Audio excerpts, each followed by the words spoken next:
Hey, what's up, guys? Just want to make a. Why do I keep saying cute?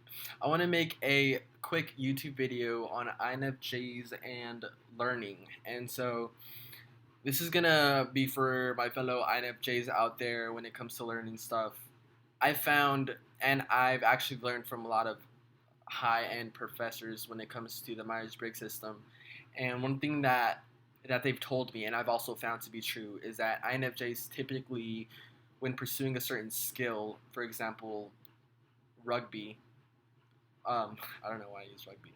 When it comes to pursuing something as being a professional rugby player, INFJs, although you guys are like brilliant and awesome, whatever, you guys suck at it just in the beginning, all right, and sometimes a little bit after the beginning too. But you have to look at that. ENTPs are really amazing when it comes to the environment around them and them taking action on it because they're explorers. So that being said, if you get an INFJ and an ENTP and they both begin at being professional rugby players, this is the INFJ, this is the ENTP. The INFJ is slowly going up. The ENTP is like start up here, and they'll just da da da da da, and they'll just keep going forward.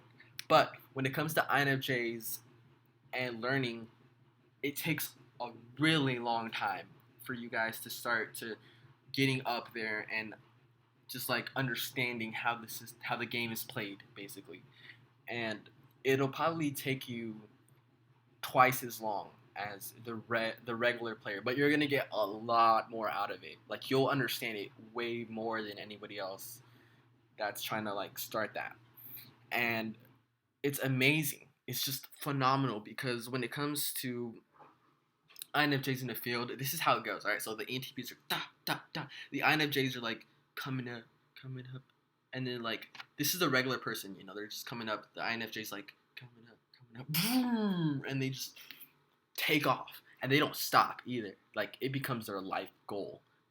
This skill, and that's why some of the best people, or no, I shouldn't say some of the best. Some of the most skilled people in any field are INFJs. When it comes to an incredible amount of money, look at Warren Buffett. He's an INFJ, and he's a stock marketer. The last function for INFJs are TE. So it's just crazy because investing is making the world around you work for you. That's what TE is. That's what investing basically is. You have to go out and invest on stuff that's going to help you. And the INFJs are typically not that good at it, but when they actually commit to something, they're just the best. They're just the best. All right, I know you guys want to think that the other type, like you other types out there, they want to think that you're the best at skills, and you are until an INFJ commits. It's just, I guess you can call them, what are they called? It's like, shit. Come on, they use it on Xbox all the time. It's like no lives or whatever, but that's what they become. INFJs become no lives for their committed goal, and they just outplay anything. So, anyways, the advice was to just keep going at it. Just don't stop because you're going to be the best out there, and that's just kind of how it is if you want to be, and if you have that drive in you. NTPs are really just in anything. They're really hard to go against because they're so skilled. But an INFJ has that inside of them, and it's more powerful than other types. But it's the hardest to bring out. Like when it comes to games, and if it's an INFJ's first time playing soccer, and a regular person that's never played soccer before, so like an ESFJ, if you go against them, you're gonna lose. Just kind of fact, The ESFJ will destroy the INFJ in sports, and it's people like Michael Jordan that trained forever. Like that became their life, and then they became one of the best and made a lot of money out of it. Anyways, that's just my 2 cents on that.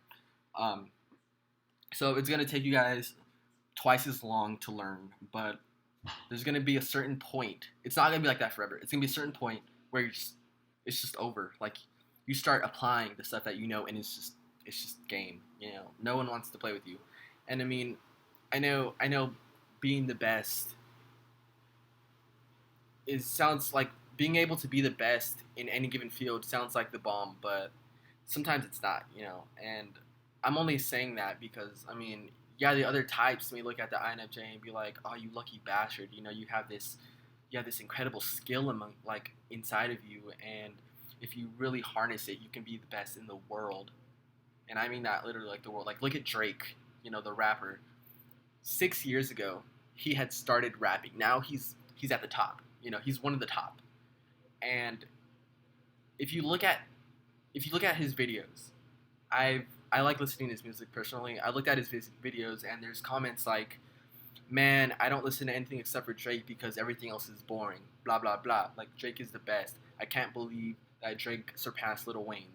All this stuff, you know, and it's just like, man, like 6 years ago he was nothing, but he literally wrote, wrote every day for like years, you know, and that's why he's the best because he deserves it.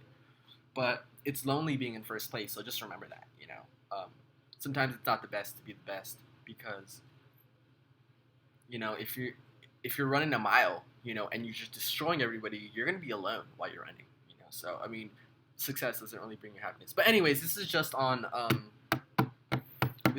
like succeeding in things. I mean, I've met with other people, INFJs, who wanted to play guitar, but they sucked ass at it, and I mean literally like they didn't know what they were doing. So they gave up instantly. Just gave, you know, man, it's too hard. I don't want to. I don't want to do this. It just skip a lot of INFJs do this. Don't do this. All right. I mean, it's just phenomenal because if they literally try and just don't stop, they will become the best. But anyways, INFPs are really interesting when they get to a specific field. They're usually pretty good at it, at the skill, and then they just get better and then better and then better and then better and then better, and then it's just like, whoa, dude, holy shit, you know. And so it's really interesting um because they have like this incredible success that's like that. You almost kind of get jealous of it if you're in an INFJ because like you're slowly going up at the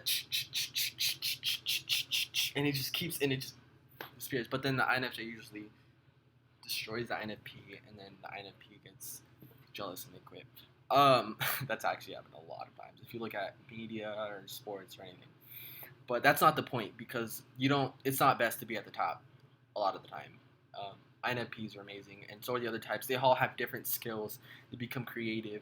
Um, if an INFJ pairs up with an INFP, holy shit, you know, because the INFJ looks up to the INFP, and the other types are phenomenal as well. And you guys are all mentors. Like the other types are all mentors until the INFJ passes you up, and they will. And when they do pass you up, you can't get mad. You know, they earned it, and you have to look at them and start learning from them. Or else the relationship will end. Or the cage bird theory, the other type, when they see the student surpassing them, they get jealous. So what they do is they start feeding them false information because they don't want them to pass them up because they're scared. So, anyways, that being said, this is supposed to be a short video again, but whatever. All right, later.